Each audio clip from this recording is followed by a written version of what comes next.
السلام علیکم ویورز، اللہم صلی علی محمد و علی محمد۔ آج کی یہ ویڈیو سپریم کورٹ پاکستان کی جانب سے پریس ریلیز کے حوالے سے میں اپڈیٹ کرنا چاہوں گا۔ جیسا کہ آپ سبھی جانتے ہیں، ججوں کے تبادلے کے حوالے سے حال ہی میں جناب محترم کچھ فیصلے کیے گئے ہیں۔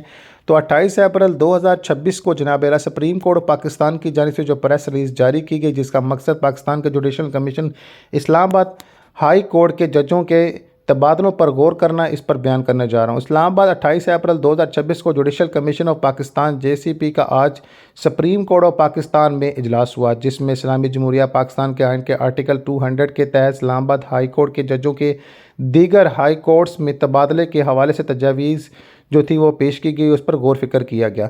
اس کی صدارت عزت مآب چیف جسٹس آف پاکستان نے کی۔ ان کی حیثیت سے اس کے چیئرمین تھے، یعنی اس کمیٹی کے چیئرمین عزت مآب چیف جسٹس آف پاکستان تھے۔ یہ اجلاس جوڈیشل کمیشن آف پاکستان کے سیکرٹری نے آئین کے آرٹیکل 175A کی شق 22 کے ذریعے حاصل اختیار کو بروئے کار لاتے ہوئے بلایا، کیونکہ کمیٹی کے چیئرمین نے وجہ بتاتے ہوئے کل اراکین کی 1/3 کی درخواست پر اجلاس بلانے سے انکار کر دیا۔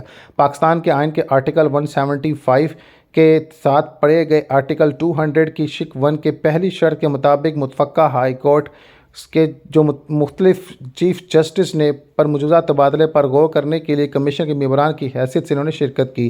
کمیشن کی جانب سے درجہ ذیل فیصلے کیے گئے۔ Point number 1، mister justice Mohsin Akhtar Kayani کی اسلام آباد ہائی کورٹ سے لاہور ہائی کورٹ میں تبادلے کی اکثریت سے منظوری دے دی گئی۔ Point number 2، mister justice Babar Sattar کی اسلام آباد ہائی کورٹ سے پشاور ہائی کورٹ میں تبادلے کی اکثریت سے منظور دی گئی۔ پوائنٹ نمبر 3، محترمہ جسٹس جیسمین رفعت امتیاز کی اسلام آباد ہائی کورٹ سے سندھ ہائی کورٹ منتقل کو اکثریت سے منظوری دی گئی۔